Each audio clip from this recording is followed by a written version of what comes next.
Hey everyone, thanks for coming back to the channel. This is the 7-5 Corrupt Cops Who've Crossed the Line. Please like, subscribe to the channel, hit the notification bell. You'll know when new videos are coming out like this one. Also, leave some comments if you can. Appreciate that. It helps with the breaking the YouTube algorithms. So I'm going to give a little plug here to my book. If you're not aware, I have a book out, Betrayal in Blue, the shocking memoir of the scandal that rocked the NYPD. It's been out for a couple of years. It's on Amazon. I'll put the link down below in the description. You guys could click on it if you'd like to purchase it. It's real cheap. It's not expensive. It's like $11, $12. I've recently been asked how much for a signed copy. I don't charge to sign a copy. If you're local, I'll be more than happy to meet up with you and sign your book. Sign whatever you want on it. I don't care. I am still amazed that people would want me to sign their book, but I have been asked recently. If you're out of state, it's a little more difficult. Somebody recently wrote me from, they're actually up in Alaska. So it's a little more difficult for that unless you get down here. I don't have signed books up on Amazon. I guess I could look into generically signing some books and then putting them up there. Otherwise, we'll have to do some private communication, and I'll give you my address, and you could send the book to me and include a self-addressed stamped envelope to wherever you happen to may live, and I'll sign it and send it back to you. All right. So I appreciate everyone who has bought the book in the past and anyone who's looking to buy and read the book. Please leave some nice reviews on Amazon for me. Thank you. All right. So today is, I actually started this video outside, and I was probably about 20 minutes into it. And being this is Florida, man, every day there's somebody, no matter what time of day or night it is, somebody's cutting their grass. They're out there with headlights on their little mowers cutting grass at night. So I was 20 minutes into it, and it just got a little too loud. One of the neighbors was cutting his lawn. So I moved everything inside. I'm starting it over. It's actually real nice out today, so that's why I started this video outside. All right, so there are two stories I'm going to give today. Both involve FBI investigations. The first one is pretty interesting to me, anyway. I don't know how interesting it'll be to you guys that are following the channel. This involves the FBI raided the Sergeants Benevolent Association office of the NYPD in Manhattan. They also raided the home of the president, who was, his name is Ed Mullins. He's been on the job since 1982. So he came on like a year after me. And he became the president of the SBA in 2002. So he did 20 years, out in the streets or details, whatever he did. And then he became the president of the SBA, and he's been working for that for almost 20 years now. So the offices were raided in Manhattan, and his private residence was raided out on Long Island in Port Washington. And that was reported by various news organizations. It didn't say that specifically in a warrant that it was Ed Mullins' home that was raided, but it gave an address. And all these investigative reporters looked up the address, and it came back to Ed Mullins. So this is what's going on. The FBI really is not saying too much because it's an ongoing investigation, but they did state that there was possible mail fraud and wire fraud involved, and they raided both locations. Came out, obviously, like everywhere, all types of computer equipment, boxes and boxes of computer equipment and files and things like that. So that's what was taken out of both locations. They also said there's possible mismanagement of funds. Don't know how true this all is. I mean, nobody was arrested. It's an ongoing investigation. My whole thing is this a retaliation thing? Politicians have been known to use the FBI to take down political opponents, as we've seen in this past election with the whole Russian gate bullshit. Ed Mullins was very outspoken. So last year, he put out in a tweet the arrest record of Mayor de Blasio's daughter, who was arrested during the protest, the George Floyd protest. So there was internal charges from the NYPD put against Mullins.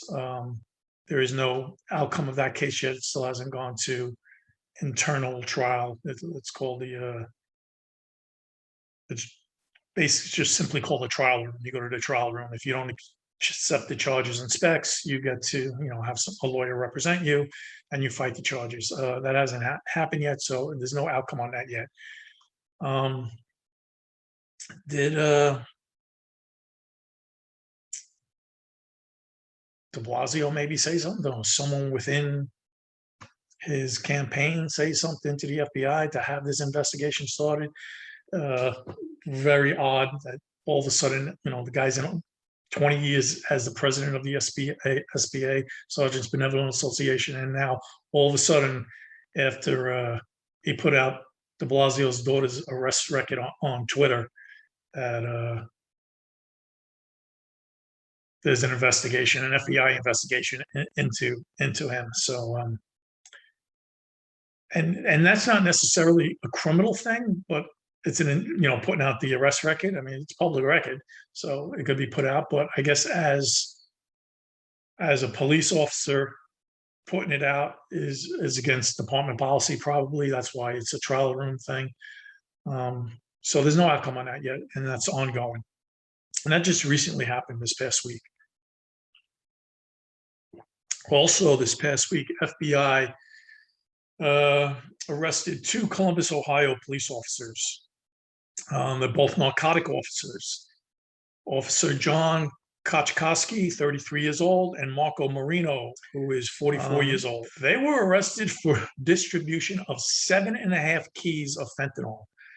Now, from my understanding, much like how when myself and my partner were arrested, it's a grand total of the quantity of drugs you were selling. It's not like they were selling 7.5 keys in one transaction. From my experience, it doesn't really state in what I found. So they were arrested for 7.5 distribution, 7.5 keys of fentanyl, and Marino was also additional charges for accepting up to $44,000 in bribes for transporting drugs from one location to another, protecting drug dealers, basically, which I also did with my ex-partner, except it was clearly some type of sting. Somebody set him up, and it was law enforcement who was giving him the bribes and having him transport what he thought was drugs. There was actually no drugs involved. So he got hit with those additional charges as well. They're facing 10 years to life. That also just happened this past week. So that's ongoing, and we'll be probably hearing more of that. As far as last week's story about the officer who was arrested for murder 2 charges for initiating the chase of a reckless moped driver, there's no update on that yet. I'm sure it'll be a while before there's an update on that. Okay, I had a couple of Q&As. I'm going to get into one because it's going to go on long probably. I'll read an article to you. This is what it's related to. Question was, back when we were arrested, I've mentioned many times that it's made national news. This person, I guess, did research online looking for news articles regarding our story, our arrest, things like that. They could only find 1 or 2. How is that national news? Blah, blah, blah. I was like, I'll show you how it was national news. I have a scrapbook, and this was from day 1 of our arrest to not even the last article, because articles continue to come out from the documentary and the Hollywood feature that's coming up. But these are all the arrest articles in here. There is hundreds from around the country that were sent to me, and Dory saved some when I was inside for a month and a half, in the Suffolk County prison, jail, county jail, whatever you guys want to call it.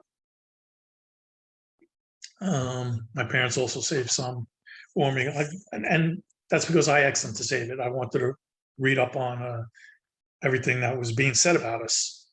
So I'm going to read one of the articles that came out early, very early. So this was in New York Newsday. It's a pretty long article. I'll read it to you guys.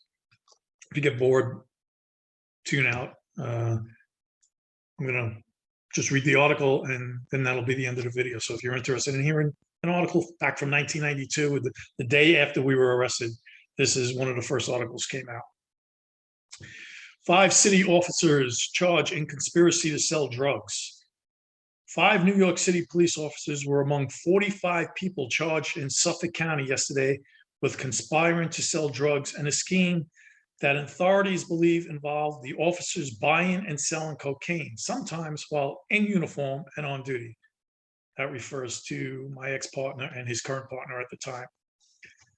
A 31-year-old retired city police officer, this is referring to me, also was arrested and identified as the key player in the conspiracy, arranging deals from his North Babylon home and using the other officers' money to buy kilos of cocaine that was sold in 4-ounce parcels, both in Brooklyn and Long Island, where all the officers lived.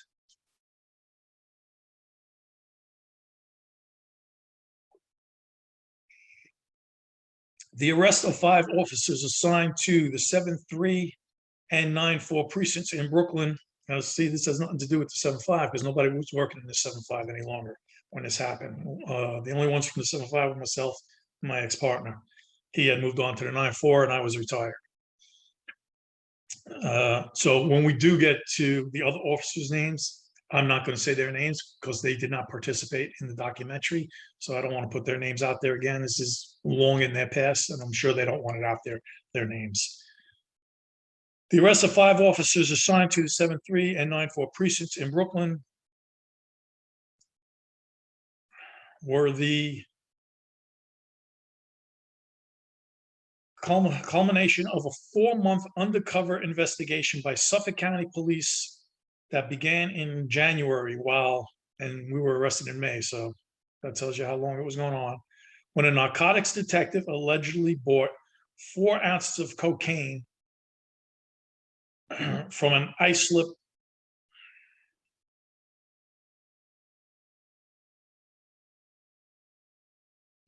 I'm apologizing now because my eyes are not as good as they used to be, and this is small text. 4-month undercover investigation in Suffolk County Police that began in January when a narcotics detective allegedly bought 4 ounces of cocaine from an islip man. And I'm going to put his name out there because he was in the documentary. He was one of my dealers, Harry Vajan, 22. Police obtained a wiretap warrant and began listening in on Vajan's phone calls. Within weeks, police say they had heard conversations involving a retired officer, Kenneth Eurell. Gives my old address. I don't need to put that out there because other people live there now. Wiretaps were ordered by the court, and within days, Suffolk County investigators uncovered what they called a web of fucking eyes are shot, man. Probably should have some type of cheaters on. A web of conspirators that included Eurell and the 5 officers and dozens. Man, fucking eyes. Sorry, I apologize again. The 5 officers and dozens of others from Long Island, including multiple civilians. They were all civilians, so I don't know why it says that. I think, if anything, today's operation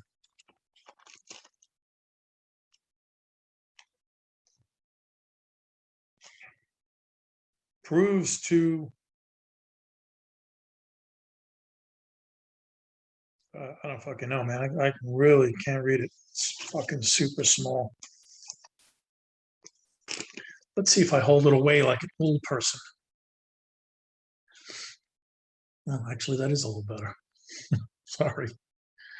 I think, if anything, today's operation puts to rest the notion that police officers are reluctant to take action against other police officers who are accused of serious crimes, said Suffolk County District Attorney James Cattison. The arrest began at 10 p.m. Wednesday, which is basically what I said in my book and the documentary. They raided Vaughan's house, and I was there approximately 10 o'clock at night. 10 o'clock Wednesday, whose teams of detectives in Suffolk and in Brooklyn began rounding up the suspects. Officer Michael Dowd, 31, gives his old address and then gives his partner's name and his address. I'm not going to read his partner's name at the time because he didn't participate, were on duty and in their patrol car in the 9-4 precinct when they were picked up and charged with second-degree conspiracy. Prosecutors later said that Dowd appeared to be intoxicated when he was arrested and had 1/8 of an ounce of cocaine in his pocket,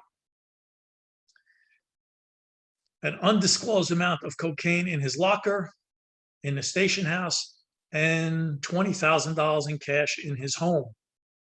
And it's because other officers' names now that were arrested from the 7-3, Officer blank and Officer blank. It goes to another page.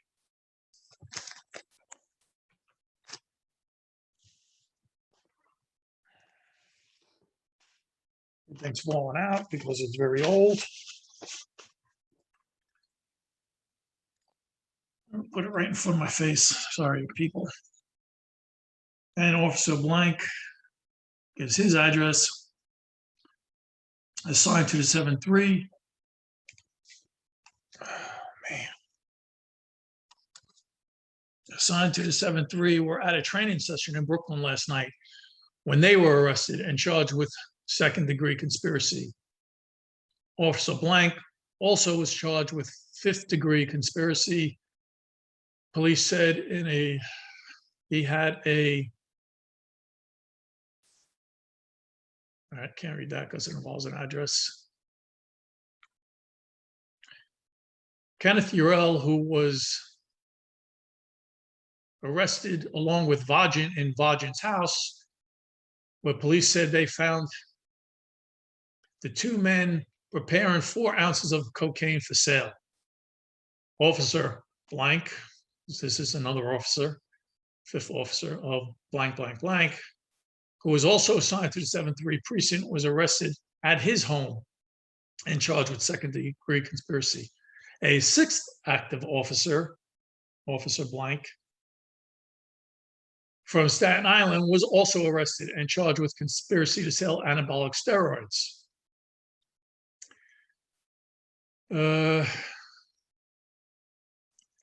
Though it appears he was not connected to the cocaine deals. So he must have got caught on, well, he did get caught on a wiretap, I know, but it doesn't say that here.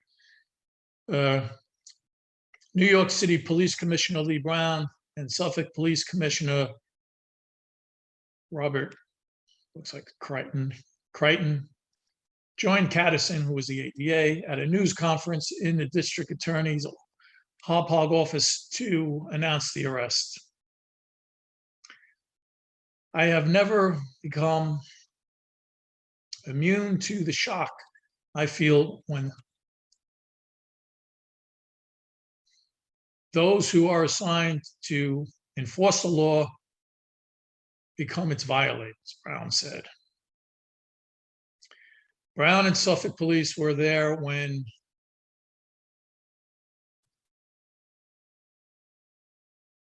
other city officers were involved in the scheme to know about. I'm sorry. Brown and Suffolk police said there were no indication other city officers. Man, fucking old. This is what happens when you get to be 60, man. Your eyes go. I used to be able to read this with no problem. No other officers appeared to be involved.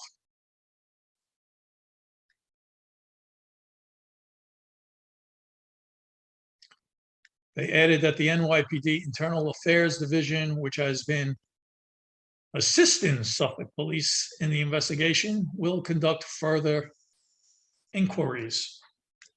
Caddison plans, and next time I'm going to print this out and enlarge the print to make it easier for me and not as painful for you guys. Caddison plans to present evidence at a grand jury to see if additional charges will be filed and to review evidence seized Wednesday night from the officers' homes and also financial records. This is not a pleasant time for anyone, he said. Police officers are not above the law. They will, as apparent by the story I just told about the Columbus, Ohio officers, and almost 30 years later, man, these dudes are still doing the same shit.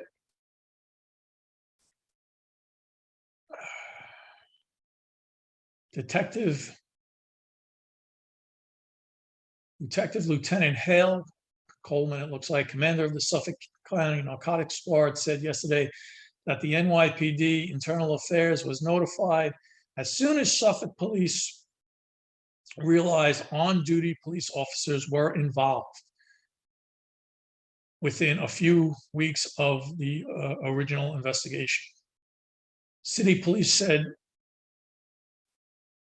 they had 12 detectives assigned to assist the case and follow the officers on duty on at least 20 occasions. On several occasions, the officers were videotaped, and I've put that videotape up prior of my ex-partner and his current partner being caught on videotape in their patrol car. The officers were videotaped in uniform picking up at a bodega packages that police believe contained cocaine. Based on the surveillance and the wiretaps, officials said they had evidence that those arrested were selling cocaine on multiple occasions. I think the police department was, I thought, they're being funny.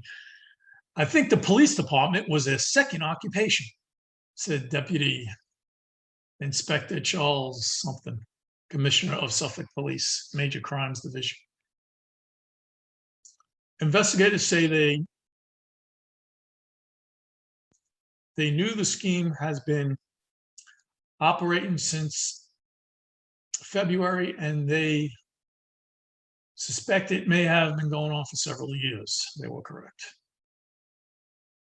They say the officers would pool their money together to buy $20,000 to $30,000 worth of cocaine, usually about 1 kilo. Most of the time, they would try to have civilians sell it for them. Officer blanks, blank and blank. I can't read none of that because it's about guys that didn't participate. All of the officers were arraigned yesterday in First District Court in Hauppauge before Judge Lewis, who gives a shit about his name, as were the others arrested. They also face conspiracy charges. Officer Blank was released on, this is the steroid dude, was released on $2,000 bail. Dowd and Eurell were being held in the jail in Riverhead last night on $350,000 cash bail each. Officers Blank and Blank were held on a $150,000 bond. Officer Blank and Blank were ordered held on a $100,000 bond. And Blank was held, this is Dowd's current partner at the time, Officer Blank, was held on $250,000 bail. Speaking of, it's weird the way they put that. It says, speaking about Dowd, who prosecutors also alleged, who also singled out as a key player along with Eurell.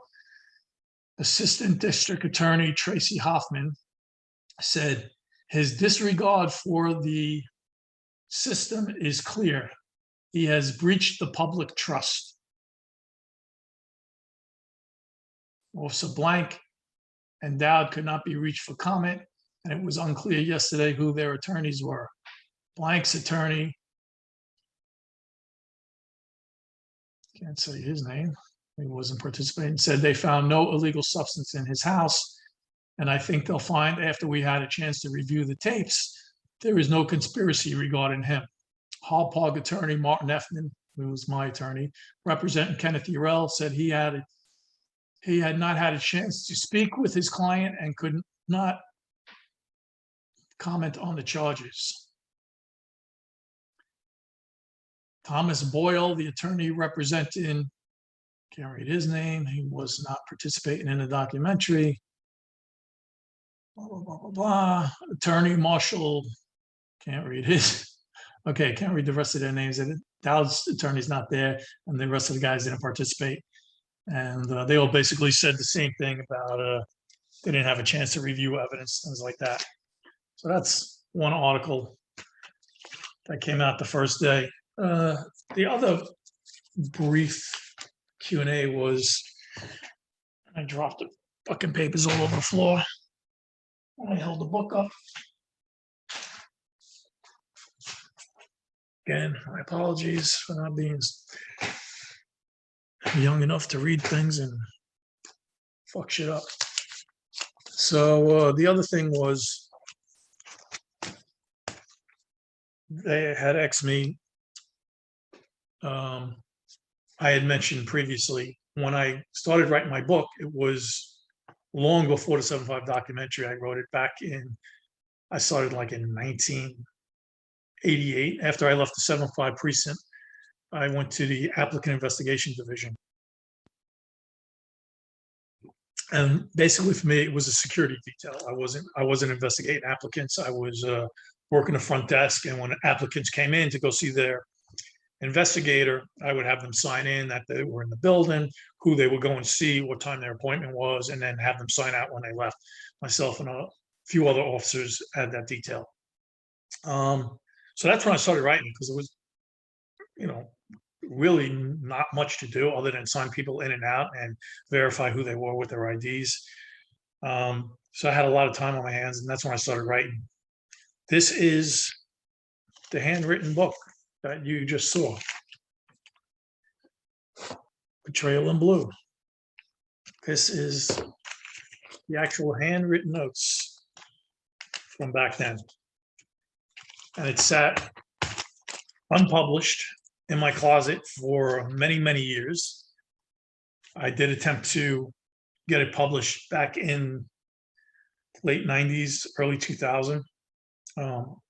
Wasn't able to. Publishers that I wrote to told me it was old news, because I guess for them it was not a big enough story, whatever they, I don't remember the exact bullshit they told me.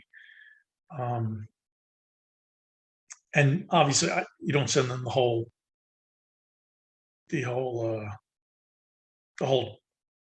transcript, I guess you'd call it. You write a query letter and send that to the publisher, and I got multiple denials that it was basically that it was an old story, and they weren't interested in publishing it. Documentary came out and revived the whole story, I guess, and it was no longer an old story. And almost instantly, I had a publisher and was able to get it out there. So again, there's the book.